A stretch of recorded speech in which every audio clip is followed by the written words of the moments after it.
You know, it's often said that here in Polk County, children are our greatest resource. And making sure that these kids are protected and cared for and advocated for is a huge thing. It's very important to us. And here to talk to us about their program, Guardian Ad Litem, is Diane Schmelz. She is the volunteer recruiter and training coordinator for Guardian Ad Litem, and also Barbara Wittenberg, the 2012 Volunteer of the Year. She's also the legislative liaison for the 10th Circuit, which covers Polk, Highlands, and Hardy County, of course, covering a wide area. Mm-hmm. Yeah. Good morning. Good morning. Now, tell me a little bit, for the viewers who aren't familiar about Guardian Ad Litem, what are the services that you provide? Well, we become the voice for children who've been abused from their home, removed from their homes, allegations, abuse, neglect, or abandonment. So we don't remove the children. The department investigates the allegations, abuse reports called in, but we become appointed by the judge to speak as to what's the best interest of the child. We gather information, we talk to the kids, we talk to doctors and teachers, and then we actually report to the court what we think is in the children's best interest. But while we do that, and even more important, we become maybe the one and only person in that child's life that is constant. Yeah. They get moved from place to place, or they're separated from siblings. They're separated from mom or dad. That's mommy, daddy. They love them. Even if there's been some abuse, there's still a tremendous bond there.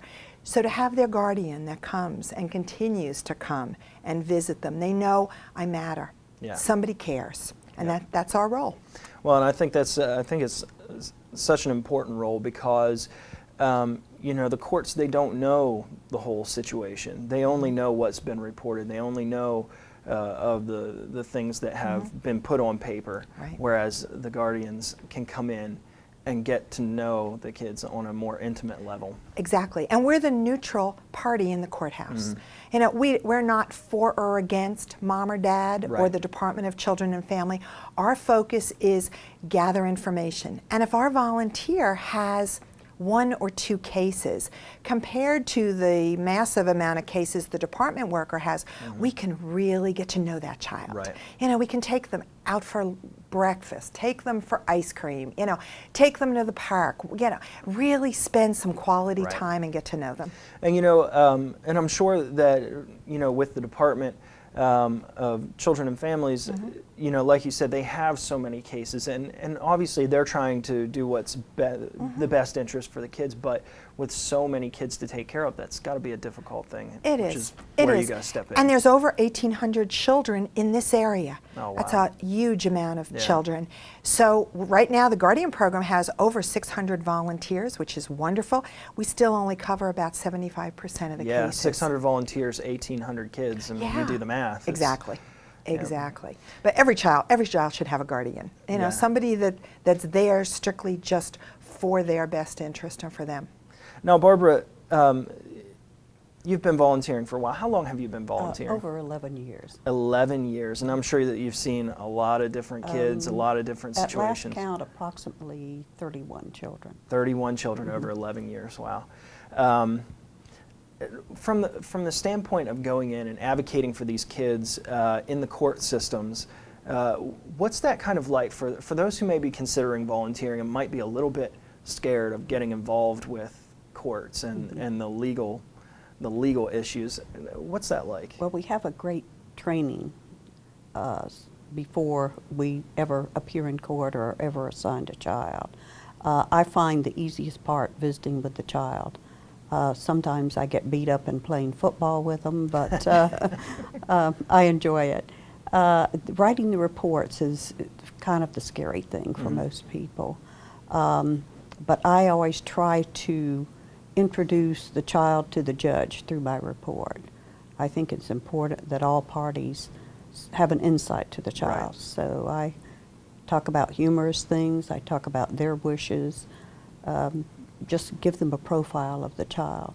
That's terrific. And that's really something that, you know, a guardian can do because of that intimate knowledge that you have them, because of the time you're spending with the kids.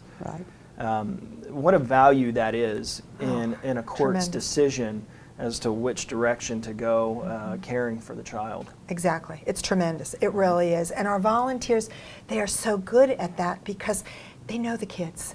So Right. boy, to bring that child to life to the judge, that's amazing. The child isn't just a number anymore. Right. It's a person, and they have a personality, and the judge feels that through the guardians. Now, obviously, Guardian Ad Litem, you've got some staff folks on hand, but volunteers are the lifeblood of this program. Definitely. Let's talk about Definitely. what it takes to become a volunteer. Okay, well, you have to be 21. We can take volunteers at 19 if they partner with someone who's 21. We do background checks, we do fingerprints. There's no cost to the volunteer. We're a state agency, so they cover the cost. There's 30 hours of initial training. We do part of it in our office in Bartow, and the remainder people do at home on their own by reading some chapters. And then you get sworn in by the judge. You get a coordinator. Barbara has her own coordinator. They're part of a team. We've got attorneys in the office. So even when she does a report, she sits with her coordinator or talks to her coordinator over the phone, and they work on, okay, what recommendations are we going to make? So you are supported. Right. The average case takes somewhere around 8 hours a month to be able to do. Lots of people think, oh my gosh, it's going to take 5 and 6 hours a week. Not that much. But again, if you're a person that has more time, you can make an additional visit. You can put in what you feel is needed case by case. And then you follow the kids through. Now, is there some sort of application process, or do they just call you up? Like what? They can call our main office here in Bartow. They can, really easy now, we have our own website. It's www.becomeaguardian.com. There is a couple links. They can watch some videos, a little bit of information about the program.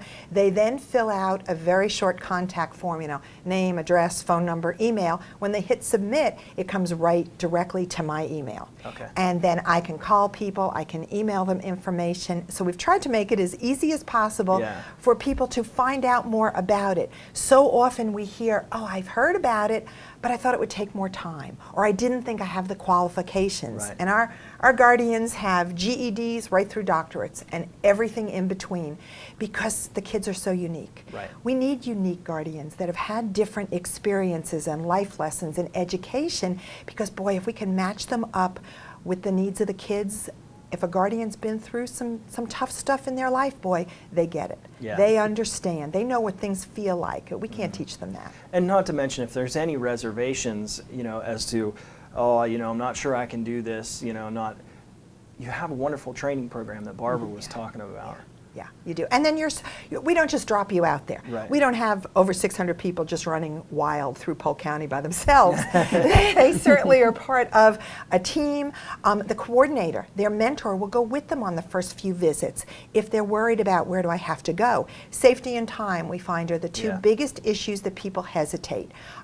Where will I have to go? Will I be safe? We have a lot of people that do this together as teams now. Husband and wife that do it together. I found often the wife would say, well, my husband's worried about, will I be safe? Well, have him do it with you. We don't have enough male guardians. None of these kids have good male role models, or at least the majority. So boy, to get a team, and we've got husbands and wives, mother and son, sisters, cousins, do it as a team, then you're a support system. That's great. So that works really well also. Now, Barbara, having been doing this for 11 years, 33 children, I'm sure that you have some terrific stories. Just share, if you could, just share with us maybe one success story. Well, my very first case, the young man, after I started talking with him, used the term dumpster dipping. And he had to explain to me that was when he went into the dumpster to get food for his brother. And that case went on for a while. The mother finally released the children for adoption, and that young man just graduated from high school and received a scholarship to the University of Florida. It's amazing what somebody investing into a child's life can actually do for that child. Yes, we keep in communication. And he's of course, he's a lot of the credit goes to him. Yeah. We would give him goals and he would meet them every time, right on. And that's so true of kids. I mean, when you give them expectations, most times they live up to those expectations. It's the attitude of not caring and the attitude of not pushing a child to their potential Right. that directs them in the path of not succeeding. Right. And having Barbara there, he knew there's at least one person who cares. There's one person who's proud of me when I make one of those goals. That's huge. That's to be able to do that for kids. Well, what a great program you guys have, and obviously been doing it for so many years. Guardian Ad Litem seems like it's been around forever. And I think we just hit like the 35th anniversary. Oh, wow. Yeah. Yes, Very shortly. Yeah. What an absolutely necessary service that you guys provide for these kids around Polk County and even beyond. Yes. Yeah, the whole state. We're a state agency, so every area of the whole state has a Guardian Ad Litem program. The country all have their own programs. A lot are called CASA, C-A-S-A. It stands for Court Appointed Special Advocate. We actually use their training. So this is a program going on throughout the entire country. That's great. And one more time before we close, the contact information. Okay, they can either call our main office number, which is 863-534-4605, or they can go to www.becomeaguardian.com. Easy enough. Easy enough, yes. Diane, Barbara, thank you so much for coming in today and telling us about Guardian Ad Litem, and of course, always need those volunteers. We do. Thank you for having us. Thank you. Guardian Ad Litem doing such a terrific job here in Polk County and even beyond that, caring for our kids, the kids that are in our backyard, our neighbors, our friends, families.